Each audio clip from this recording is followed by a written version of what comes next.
And finally, new rule, it's okay if you don't want to feed the hungry or heal the sick or house the homeless. Just don't say you're doing it for their own good. Don't say you'd like to help people, but your hands are tied, because if you did, it would cause a culture of dependency or go against the Bible or, worst of all, rob them of their freedom to be sick and hungry. Just admit you're selfish, and based on how little your beliefs mirror the actual teachings of Jesus, you might as well claim to worship Despicable Me. Now, I bring this up because last week new food stamp cuts went into effect, and Congressman Steve Fincher, a Republican from Dogpatch, justified the cuts by quoting the Bible. "The one who does not work shall not eat." And it reminded me that I keep seeing stories in the news about Christians stiffing servers in restaurants, like the Applebee's waitress in Missouri who got this note from a church pastor. Written on the check, it said, "I give God 10%, why do you get 18?" Prompting the question, who ordered the piping hot asshole? This is what Jesus would do? I doubt it. I think what Jesus would do is move the hell out of that part of Missouri. And if you're a waiter or waitress in the Bible Belt, you may very well have seen one of these. It's a phony $10 bill that Christians sometimes leave on the table in lieu of an actual tip. It looks like a 10, so you get the benefit of giving poor people hope and then crushing it. But on the back it says, "Some things are better than money, like your eternal salvation that was bought and paid for by Jesus going to the cross." Yeah, well, Jesus didn't have to put gas in the donkey. I don't know what...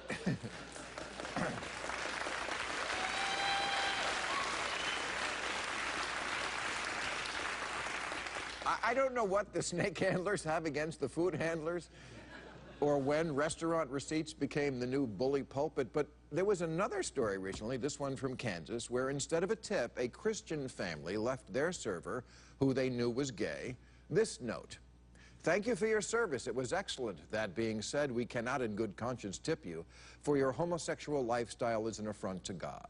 Queers do not share in the wealth of God, and you will not share in ours." Note they repeat the phrase "not share" to really drive home that they've absorbed the message of Jesus. Okay. First off, just because you're eating out doesn't give you the right to tell your server who they should be eating at. And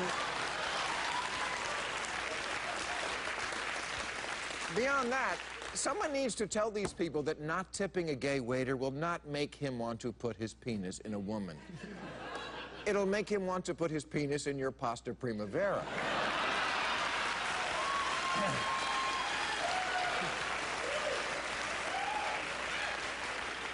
Now, I am sure there are millions of Christians who try to actually follow Jesus, but you got to admit, conservatives always seem to have a reason why they would love to give, but they just can't. We would love to help the unemployed, but it would discourage working. I believe in charity, just not for people who need it. Of course, we'd like it if everyone could see a doctor. We're not monsters, but if the government does it, it will destroy our way of life. Plus, the website is glitchy, which leads to Stalinism. Oh, sure, we'd like to help people who are starving, but what if they use the strength from not starving to take drugs? Yes, there's always a good, moral Christian reason to tell everyone you meet to fuck off and die.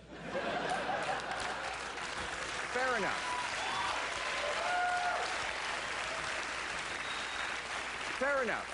But if you're a waiter and you ever get one of those fake $10 bills, do me a favor, and next time you're in church, drop it in the collection basket.